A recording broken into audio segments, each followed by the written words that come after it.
j'aime l'Éternel, car il entend ma voix. Il a penché vers moi son oreille, et je le chanterai toute ma vie.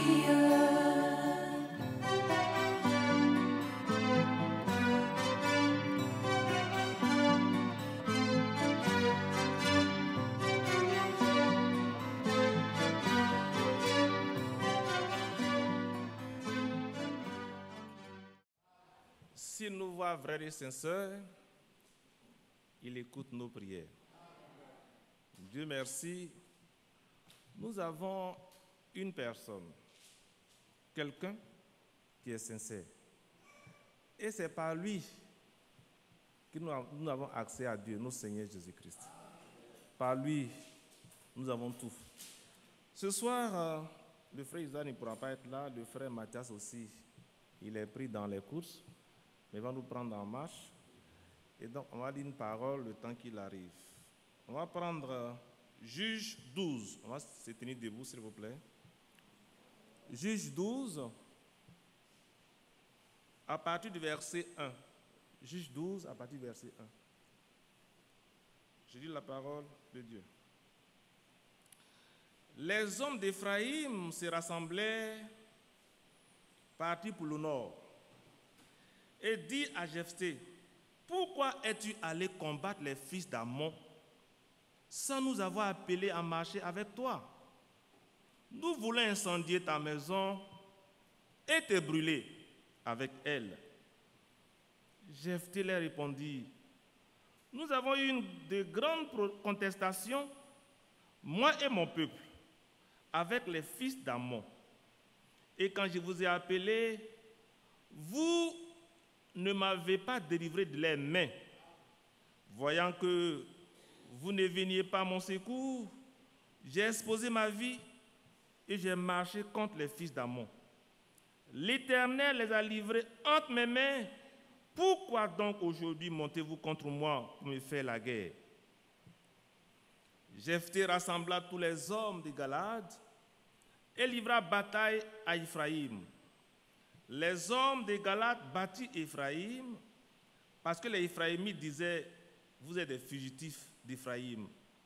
Galade est au milieu d'Éphraïm, au milieu de Manassé. Galade s'empara des gués du Jourdain du côté d'Éphraïm. Et quand l'un des fuyards d'Éphraïm disait, laissez-moi passer, les hommes de Galade lui demandaient, es-tu Éphraïmite? Il répondait non. Il lui disait alors, eh bien, dis Chiboleth. Et il disait Siboleth, car il ne pouvait pas bien prononcer. Sur quoi les hommes de Galade le saisissaient et l'égorgeaient près des gués du Jourdain. Il périt en ces temps-là 42 000 hommes d'Éphraïm. Amen. Que le Seigneur bénisse la lecture de cette parole. Veuillez vous asseoir, frères et sœurs. Frères, voici une histoire des enfants d'Israël. Jephthé, qui a été choisi par Dieu pour la libération du peuple d'Israël. Mais au fait, qui était Jephthé? On va le prendre dans Galates, dans Juge 11, je lis, verset 1. Jephthé, le Galadite, était un vaillant héros. Il était fils d'une femme prostituée et c'est Galad qui avait engendré Jephthé. La femme de Galad lui enfantant des fils qui, devenu grand, chassèrent Jephthé et lui dit, tu n'hériteras pas dans la maison de notre père, car tu es fils d'une autre femme. Et Jephthé s'enfuit loin de ses frères et il habita dans le pays du Tob. Des gens de rien se rassemblaient auprès de Jephthé et ils faisaient avec lui des coups de main. Frère, voici un peu l'histoire de Jephthé. Jephthé était l'enfant que Galad avait eu avec une femme prostituée. Et la preuve qu'il n'était pas le bienvenu dans la maison, ses frères se sont entendus et ils l'ont chassé. Parce qu'ils disent, tu n'es pas, tu es la femme, tu es l'enfant d'une femme prostituée. Frère, il a fui. Il n'a pas résisté. Parce que lui-même, il connaissait sa position. Il n'a pas résisté. Il est parti. Mais ceux-mêmes qui se disaient enfants légitimes des Galates, ils étaient là. Et puis Dieu a choisi Jephthé.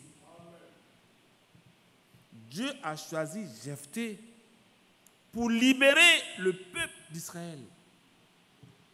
Frère, cela doit nous faire réfléchir un peu.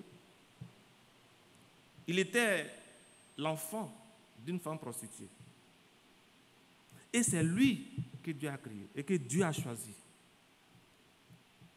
Frère, nous connaissons l'histoire de Rahab, de qui est descendu le Seigneur Jésus-Christ. Frère, Dieu, le Seigneur, choisit des hommes sans importance aux yeux du monde. Pour lui, le Seigneur glorifiait son nom. Parce que là, Jephthé savait que, humainement parlant, il ne pouvait pas revendiquer quelque chose. Il a fui. Mais Dieu l'a choisi. Et qu'est-ce qui va se passer la suite? Le verset, Juge 12. Les hommes d'Israël se rassemblaient, on va lire un peu devant, le verset.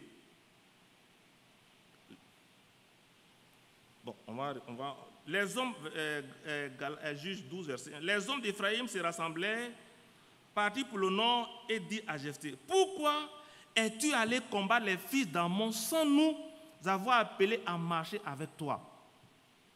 Donc, Dieu a choisi Jephthé pour livrer bataille, pour libérer le peuple. Et il fallait partir. Jephthé est parti. Avec ceux qui devaient l'accompagner, il est parti. Et il a vaincu. Mais le problème, c'est quoi? Maintenant, les fils d'Éphraïm s'élèvent.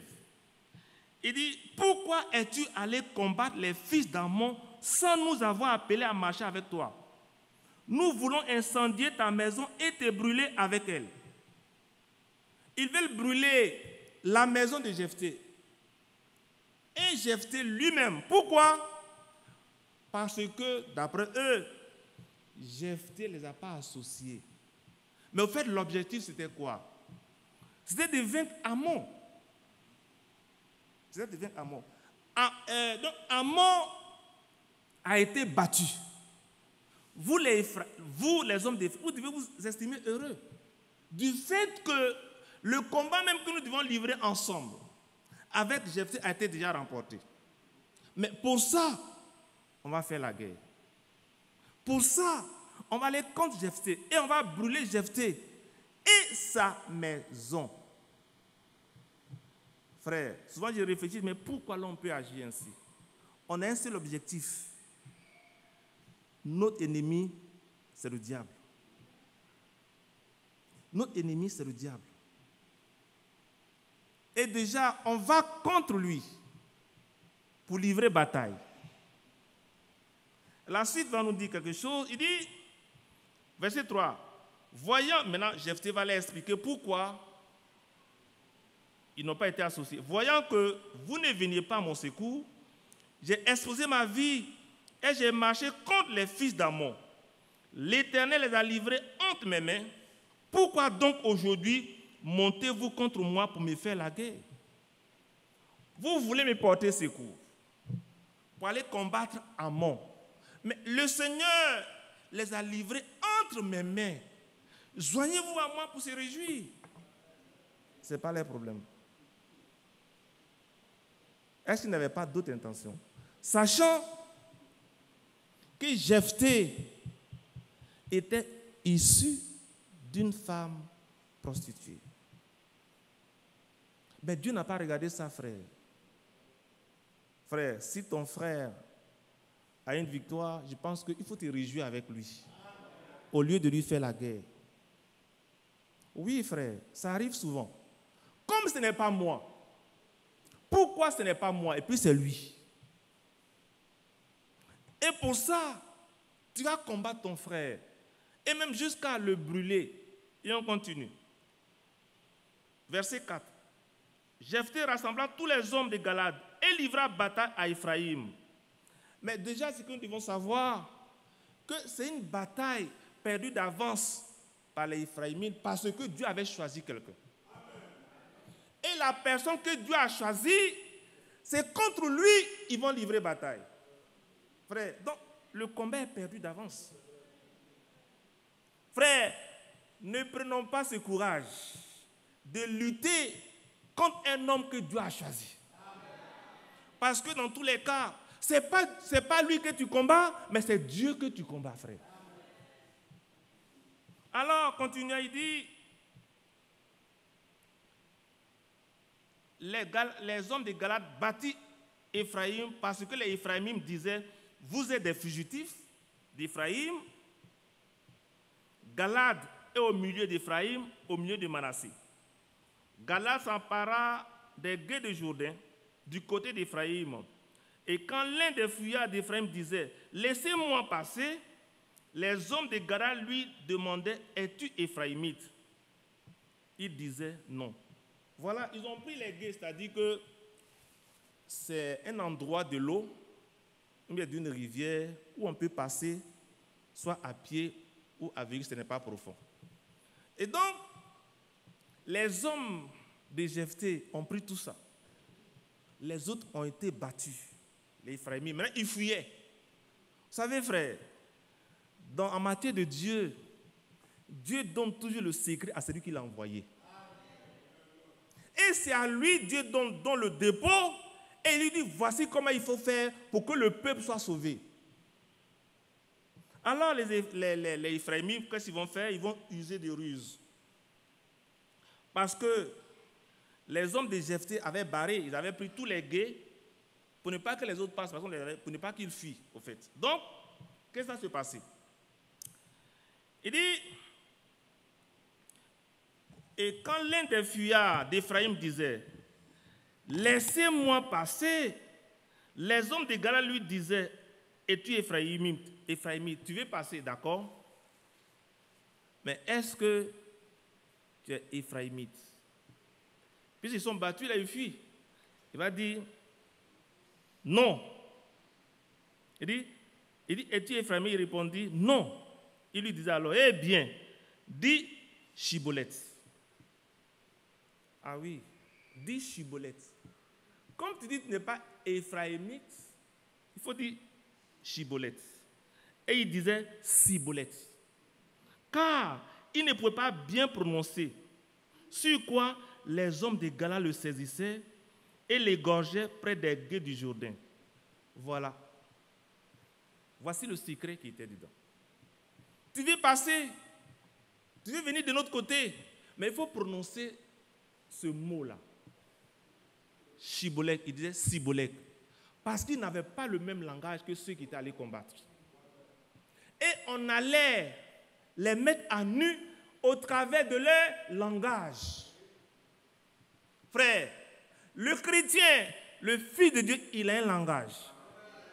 Ce langage que le monde ne peut pas prononcer. Qui ne sait pas prononcer? Oui, tu veux te fuir. Enfin, tu veux être au milieu, te cacher au milieu des enfants de Dieu, mais tu seras démasqué par ton attitude, par ton langage. Et c'est ce qui s'est passé.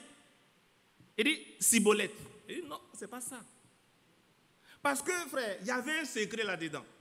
Il pensait être au milieu du peuple comme ça, fuir. Non, on ne peut pas fuir. C'est pas faire, le temps vient.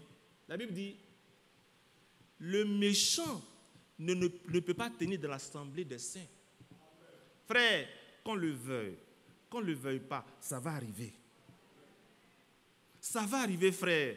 C'est pourquoi Dieu nous montre maintenant comment nous comporter. C'est pourquoi on est différent des autres. Vous savez, frère, il faut savoir faire la différence. On va prendre Job 15.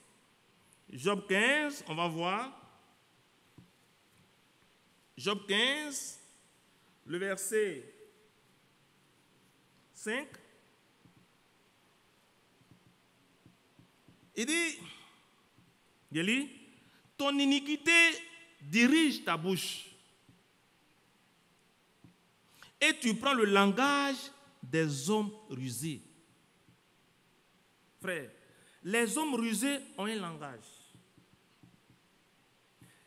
Les hommes aussi sages, selon Dieu, ont un langage. Chacun a un langage. Mais nous qui sommes chrétiens, nous qui avons cru en ce message, nous devons nous reconnaître par le langage que Dieu a donné à son prophète, que Dieu a donné à son serviteur fidèle et prudent. Et on ne doit pas faire comme tout le reste. Frère, et cela part d'un discernement, frère. Vous savez, on va aller encore prendre Job 4. On revient derrière, Job 4. Je ne serai pas long. Voilà. Job 4, le verset 14. Je lis. Job 4, verset 14. Bon, on va commencer au verset 13 pour voir le contexte. Au moment où les visions de la nuit agitent la pensée, quand les hommes sont livrés à un profond sommeil, je fus saisi de frayeur et d'épouvante, et tous mes os tremblèrent. Un esprit passa près de moi. Tous mes cheveux se hérissèrent. Une figure d'un aspect inconnu était devant mes yeux. Et j'entendis une voix qui murmurait doucement. L'homme serait-il juste devant Dieu? Serait-il pur devant celui qui l'a fait? Si Dieu n'a pas confiance en ses serviteurs, s'il trouve de la folie chez ses anges, combien plus chez ceux qui l'habitent, combien plus chez ceux qui habitent des maisons d'argile, qui tirent l'origine de la poussière et qui peuvent être écrasés comme un vermisseau. Frère, suivez très bien. Voici cet homme. Il fait partie là de ceux-là qui sont venus, n'est-ce pas, consoler Job. Mais il dit, voici qu'il dormait, et puis il y a un esprit qui est passé près de lui. Et tous ses cheveux sont devenus comme hérissons. Ça s'est hérissé, c'est devenu comme hérisson. C'est un esprit. Alors, une figure d'un aspect inconnu était devant mes yeux. On va voir cet esprit, c'est quel esprit? Si c'est nous, oh, le Saint-Esprit était venu. Dieu est venu à moi, mais on voit la suite, frère. C'est pourquoi, quand il y a un esprit, quelle est la voix de l'esprit? Qu'est-ce que cet esprit dit pour savoir si c'est l'esprit de Dieu? Alors, on va voir la suite. Et j'ai entendu une voix qui murmurait doucement. L'homme serait-il juste devant Dieu? Voyez ce que l'esprit dit. Est-ce que l'homme peut être juste devant Dieu? Frère, quand tu prends ça comme ça, tu dis, c'est vrai, l'homme peut pas être juste devant Dieu. Mais est-ce que c'est Dieu? On va voir la suite. Il dit, serait-il pur devant celui qui l'a fait? Frère, si Dieu n'a pas confiance en ses serviteurs, s'il trouve la folie chez ses anges, combien bien plus chez ceux qui habitent des maisons d'argile, frère? Voici l'esprit là. Le langage de cet esprit. D'abord, frère, Dieu là, il ne vient pas pour nous faire peur. Non. On doit craindre Dieu, mais pas avoir peur de lui. Et voici ce que cet esprit dit. Est-ce que l'homme peut être pur devant Dieu? Mes frères, quand on prend la Bible dans Isaïe, c'est clair il dit que son langage, sa bouche était impure. Mais n'est-ce pas Dieu qui a purifié cela? Frère, l'homme que Dieu choisit, Dieu le rend pur. Donc vous allez voir cet esprit-là. Et il continue pour dire, Si Dieu n'a pas confiance en ses serviteurs, mais c'est un menteur. C'est un langage des démons.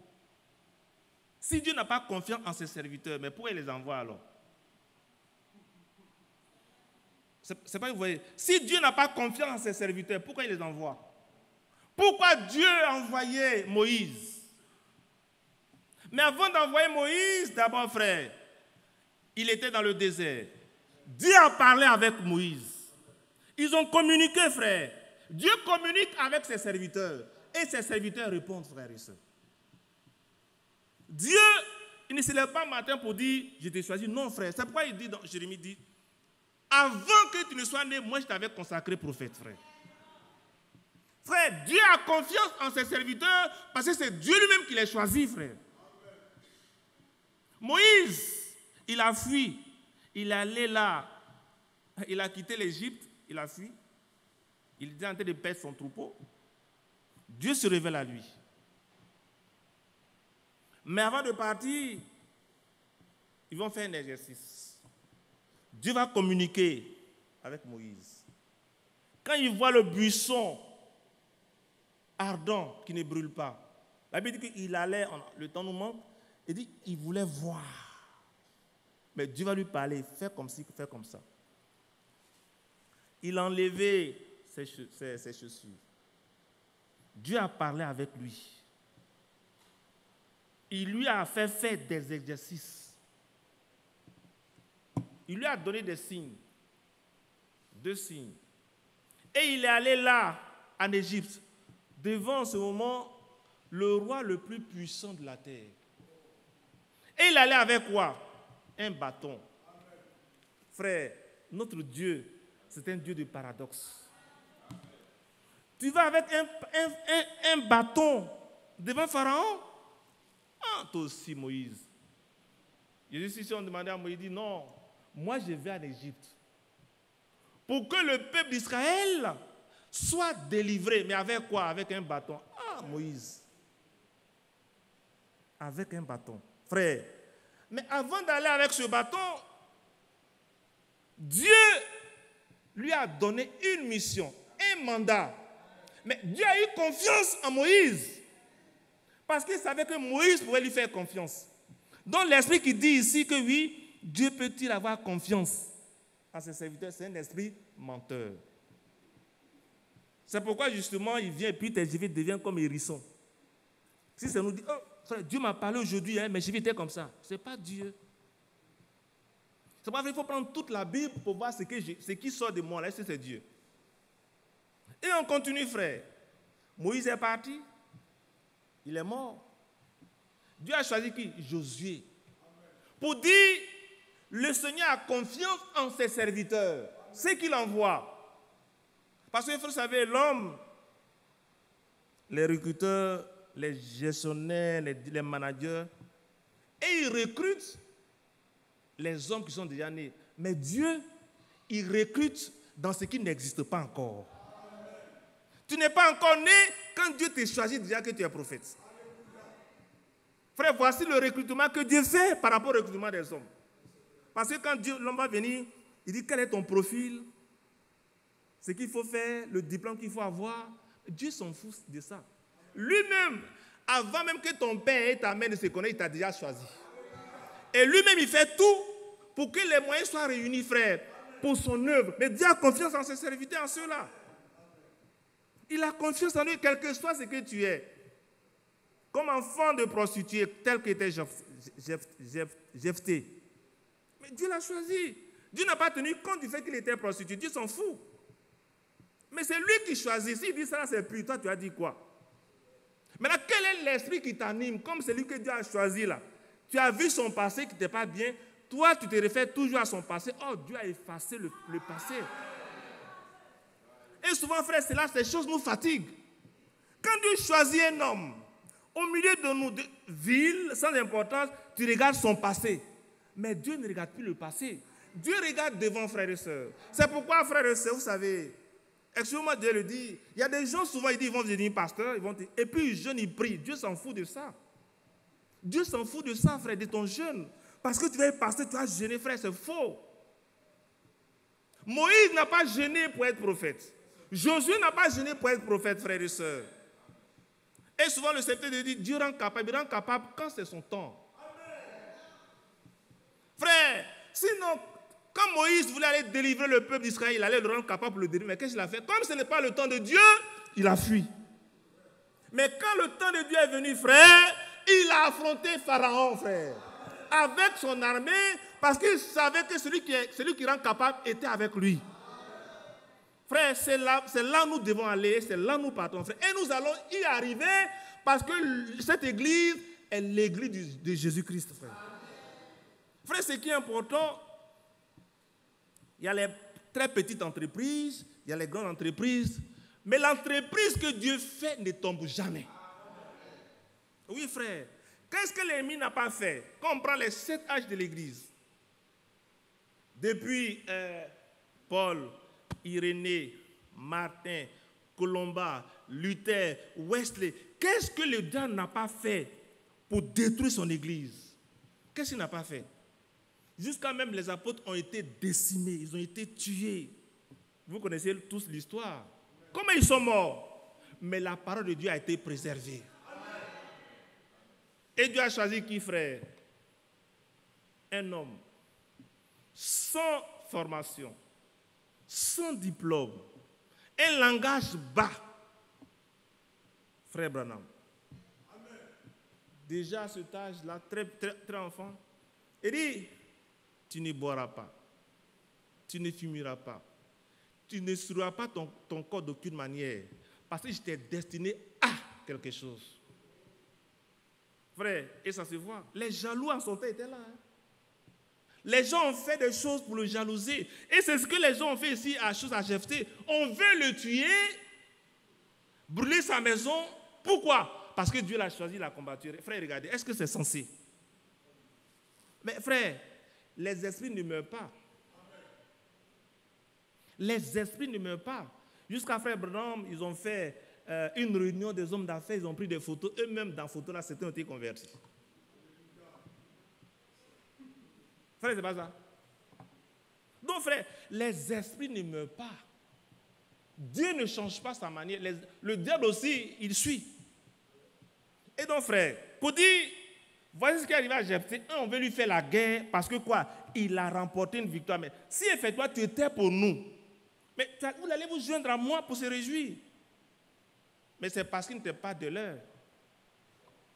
Ils sont sortis du milieu de nous. Et frère, ceux qui font la guerre, ce sont nos frères qui sont sortis du milieu de nous. L'apôtre Paul disait, ils sont sortis du milieu de nous. Frère, l'histoire biblique, là, elle ne change pas. Le Seigneur disait, ces plaies-là, je l'ai eu dans ma maison. Frère, c'est dans ma maison que j'ai eu ces plaies. Et c'est la même chose encore aujourd'hui. Mais ce qui doit nous rassurer, frère, c'est que ce n'est pas ton combat. C'est le combat de celui qui l'a déjà remporté.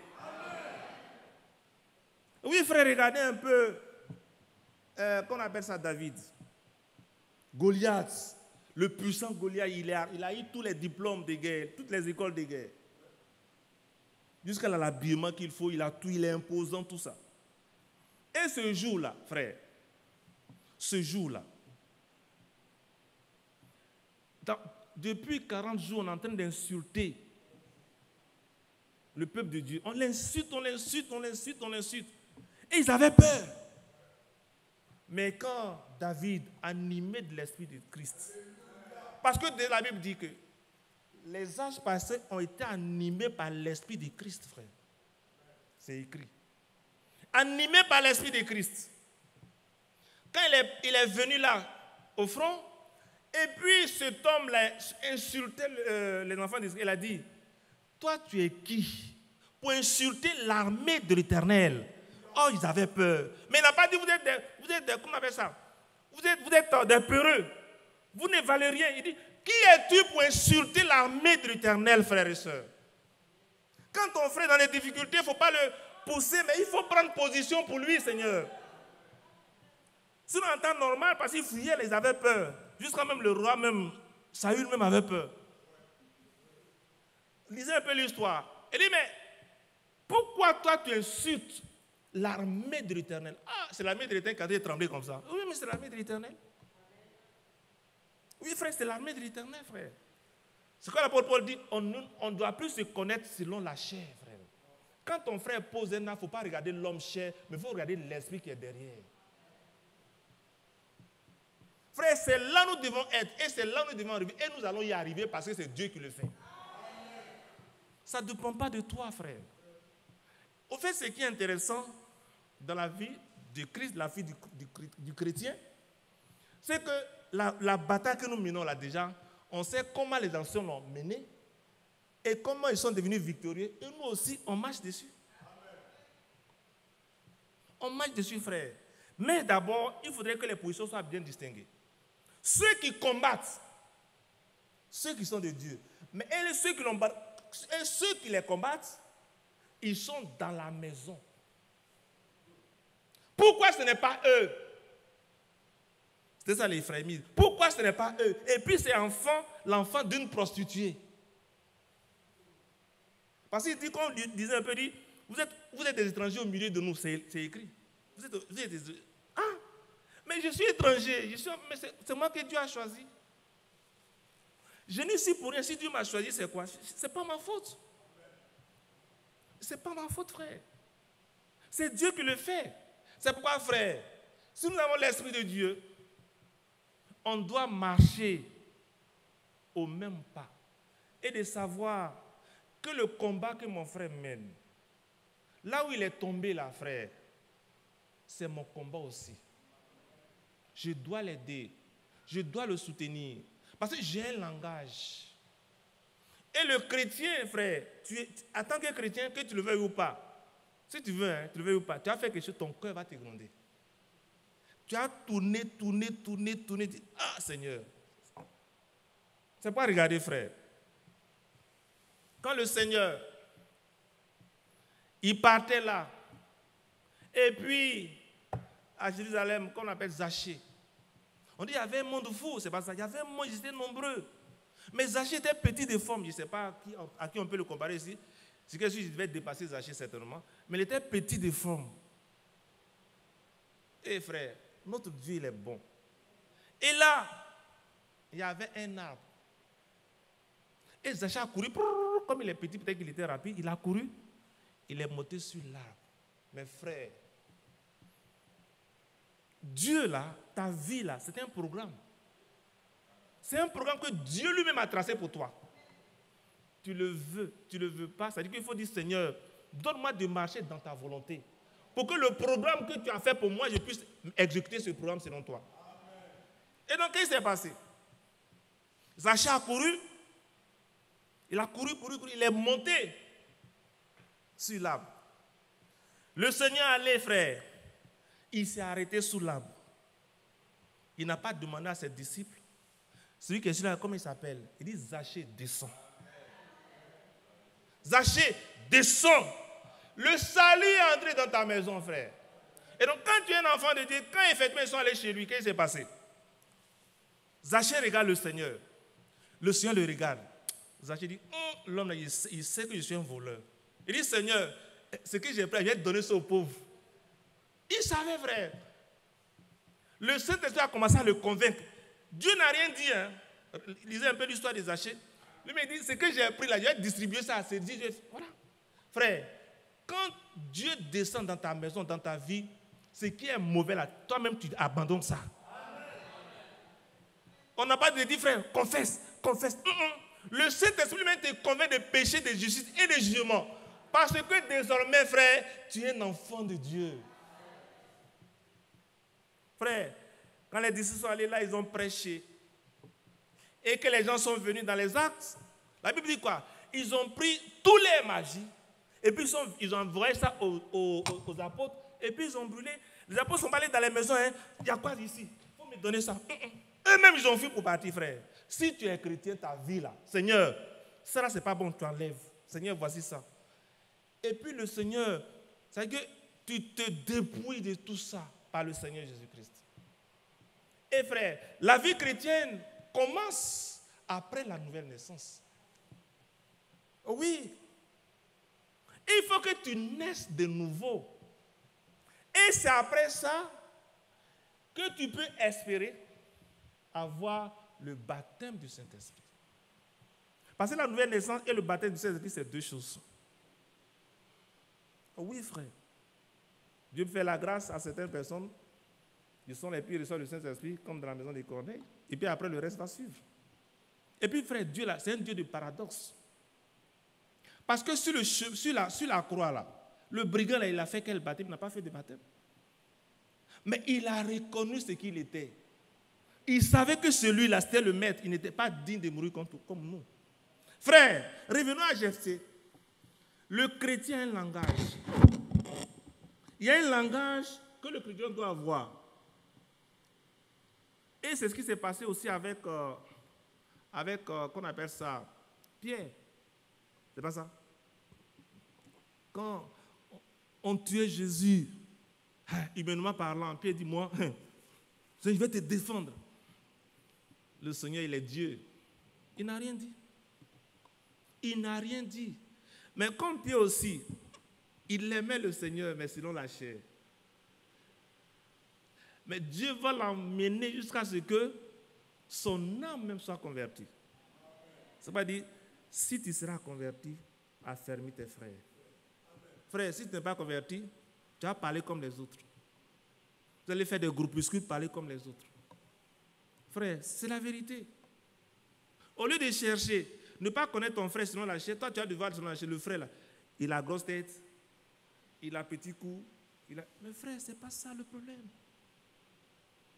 Il faut connaître ton frère. Il dit, on ne doit plus se connaître selon la chair. Si ton frère fait un faux coup, ou bien il a quelque chose qu'il fait, si tu le connais, si c'est selon la chair, mais tu vas le repousser. Mais si tu sais derrière là, que ce n'est pas lui, tu vas l'aimer. C'est pas ce que le Seigneur a dit à Pierre. Seigneur, tu ne mourras pas. Non. Ah, toi aussi, non. Tu n'as pas mourir. Le Seigneur a dit, arrière de moi, Satan. Parce que Dieu savait que ce n'est pas Pierre lui-même qui parle, mais c'est un esprit qui parle. Et puis Pierre n'a pas dit, ah, Seigneur, toi aussi, pourquoi tu m'appelles Satan? Non. Frère, pourquoi tu n'es pas... Non, frère, regarde, c'est ça le chrétien. Moi, je peux offenser mon frère. Mais comment mon frère réagit? C'est pourquoi, frère, on reconnaît la vie du chrétien par sa réaction. Quand tu gifles là, comment toi tu te comportes? Ah oui, c'est ça. Je suis chrétien. Quand tu gifles là, comment tu te comportes? C'est pourquoi, par ta réaction, on voit que tu es chrétien ou bien tu ne l'es pas. Tu peux faire des dons, tu peux faire beaucoup de choses. Hein. Et puis, frère, ou bien quand quelqu'un a faim, tu regardes, tu n'as que 50 francs. Excuse-moi, je prends une exemple, tu n'as que 50 francs pour payer une galette. Les galettes, on dit que c'est 25 plus jus de gingembre, 25. Ça fait 50 francs à l'université. Déjà avec ça, ta journée est gagnée. Et puis tu vois quelqu'un qui dit qu'il a faim. Frère, comment tu vas te comporter? Pour finir, je vais rendre le témoignage d'un frère. On était ici à la cité de Yopougon. Le frère dit qu'il y a un frère qui est venu lui rendre visite. Et ce jour-là, le frère, en ce moment-là, il y avait des carnets, des tickets d'étudiants, pour ceux qui ont connu ça, il y avait des tickets de restauration. Et le frère vient le voir et dit, frère, vraiment, le frère revenait des cours, frère, vraiment, j'ai faim. Le frère rentre, comme il avait une souche là, il rentre dans sa chambre, c'est le frère il rentre dans sa chambre, c'est un seul ticket qui est dedans. Lui aussi, il doit manger. Frère, c'est une histoire vraie. Ce frère, je le connais. C'est une seule souche qui est dedans. Il est rentré, il voit que c'est une seule souche. Le frère dit, frère, c'est une seule souche, je vais faire comment? Il a déchiré la seule souche là, le seul ticket dans la souche, et puis il a jeté l'autre. Il dit, frère, tiens, va manger. Il dit, frère, Dieu te bénisse. Le frère, il est allé se coucher. Il n'a rien mangé. Frère, ce n'est pas pourtant que tu as fait que sur le champ, tu vas avoir l'argent, et puis non. Il n'a rien mangé. Le frère allait se coucher, mais son frère allait manger, il était heureux. Il dit, Seigneur, prendre le reste. Et le matin est arrivé, il n'a pas de bourse. Il doit aller. En ce moment, il y avait des cars. Le matin, il est allé au cours, sans rien. Il y a sa soeur qui l'appelle pour dire, ah, petit frère, vraiment, je viens d'aménager à côté de la cité. Le lendemain, à côté de la cité. Désormais, là, tu passes matin, midi, le soir pour manger. Adieu les tickets. Frère, quand on prend position pour le Seigneur prend toujours position pour nous. Parce que le chrétien a un langage, le chrétien a un comportement, le chrétien a une réaction. N'agissons pas comme les Éphraïmites, parce que Jephthé, il était fils d'une prostituée, et il dit que vous êtes étrangers au milieu de nous. Comme il a gagné la guerre, pourquoi ce n'est pas nous? Frère, ne le faisons pas. Au contraire, réjouissons-nous ensemble. Et dit, Seigneur, que la gloire te revienne parce que tu as béni mon frère. Cette victoire est pour nous tous. La preuve, revenons à l'histoire de David, Goliath, quand il est parti, quand Goliath l'a vu. Parce que frère, quand il allait sur le terrain, il dit, toi tu viens vers moi avec des javelots, mais moi je vais contre toi avec le nom de l'Éternel. Frère, le chrétien a un langage, le langage de la victoire. Ce langage qui a traversé tous les âges. Oui, frère. Et avec ce langage, tu pourras reconnaître aussi le langage de Dieu. Quand ce jour-là, frère, oui, ce jour-là, frère, peut-être, parce que tout le monde n'y mourra pas. Dieu a fait grâce à certaines personnes d'être transmises, on le sait tous. Dans notre âge, frère, dans notre âge, tout le monde ne mourra pas. Il y a certains qui seront comme ça physiquement et puis vont être transmis pour aller à la rencontre du Seigneur. Frère, c'est une réalité. Mais si pour toi, comme le Seigneur le veut, il t'arrivait de fermer les yeux, que le cercueil se ferme sur toi, que la dalle de la tombe se ferme sur toi, frère, et que le jour là, dans 1 Thessaloniciens 4, le Seigneur va tonner. Est-ce que tu pourras reconnaître le langage du Seigneur? Parce qu'aujourd'hui, il faut que vous changiez, il faut que vous parlez, il faut que tu connaisses ton langage, frère. Si de ton vivant, là, tu n'as pas connu le langage, ce n'est pas quand tu es mort là, que tu vas reconnaître ton langage. Frère, aujourd'hui, Dieu nous donne des hommes. Et Dieu se donne toujours les moyens. Par le frère Branham, par le serviteur fidèle et prudent, on peut le traiter. Aujourd'hui, certains les ministères basés sur la mort de frère Franck. Faut qu'ils soient... Mais où est ton problème? Il faut te préparer à l'enlèvement. C'est ce qui est important, frère. Le reste, ça, c'est le Seigneur qui gère. C'est que, en fait, le problème de l'homme, c'est qu'il ne te regarde pas là, c'est ce que toi-même tu veux faire. Ce qui te regarde, bah, tu ne t'occupes pas de ça. Mais ce qui n'est pas pour toi là, c'est qui est pour ton voisin là, c'est ça, frère. Cela nous fatigue, que le Seigneur nous aide. Frère, il y a encore beaucoup de choses à dire, mais on va s'arrêter là. Et vous devez savoir qu'on a un langage. Le langage de l'amour, regarde, ne faisons pas comme les Éphraïmites. Et puis ne pas rappeler le passé d'un frère, ou bien d'une sœur. Oui. Toi, tu étais prostituée, mais on t'a vu dans l'hôtel.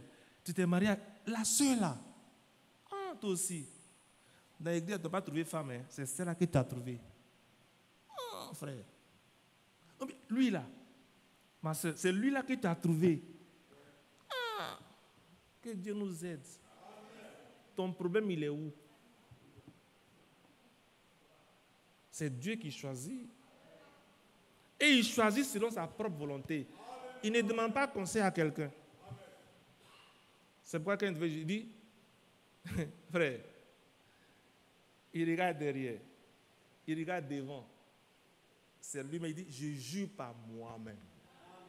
Devant, c'est lui. Derrière, c'est lui. Et il dit, il n'a pas de conseiller, il est lui-même son propre conseiller. Frère, vous et moi, nous sommes heureux parce que Dieu nous a fait la grâce en ces derniers temps de connaître ce message. Oui, frère. Et comme Esther n'a rien fait pour être reine. Elle n'a rien fait. Tout ce qu'elle a fait, elle a obéi. Et puis, frère, comme ça, oh, frère, Dieu, dans le secret, lutte pour toi. Hein. La Bible dit, Esther trouva grâce aux yeux de quoi? Égayés. Mais elle a fait quoi? Est-ce qu'elle a fait la courbette? Est-ce qu'elle a fait la cour? Mes frères, c'est Dieu qui peut faire trouver grâce aux yeux des hommes. Et c'est ce que... Et donc Esther, elle a été obéissante. Elle a compris le langage de Gué. Fais ceci, fais cela, fais... Oh, les autres jeunes filles, elles faisaient comme elles voulaient, elles pensaient séduire le roi. Oh, mais il y a quelqu'un qui connaît les désirs du roi. Parce qu'il a marché avec le roi. Le roi lui parle. C'était Égée. Il dit, Esther, il faut prendre ce parfum. Il faut prendre ça. Il faut prendre ça. Il faut prendre ça. Quand tu as passé devant le roi là, il ne pourra pas résister. Il va te dire, ah, c'est celle-là que je veux. La même chose aujourd'hui, frère. Dieu choisit des hommes à qui il donne le secret. Et ce secret, il le donne à l'église. C'est pas frère.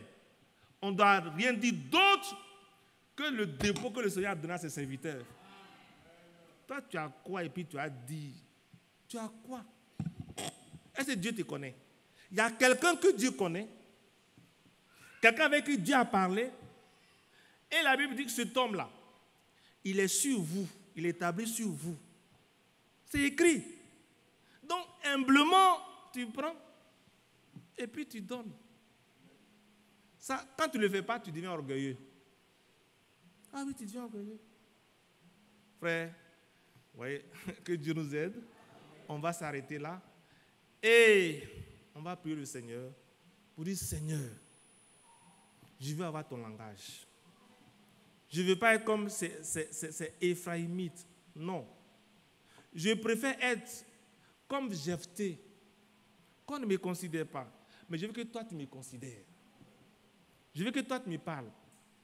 Je ne vais pas dire Sibolek, mais Shibolek. Parce que Jephthé connaissait le secret. Frère, Dieu aujourd'hui utilise des hommes dans son église par le Saint-Esprit pour qu'ensemble on puisse être préparés pour aller à la rencontre du Seigneur. Que le nom du Seigneur soit loué. Frère, tu as donné un cantique. Tu as donné un cantique. Et on va prendre la position que nous voulons.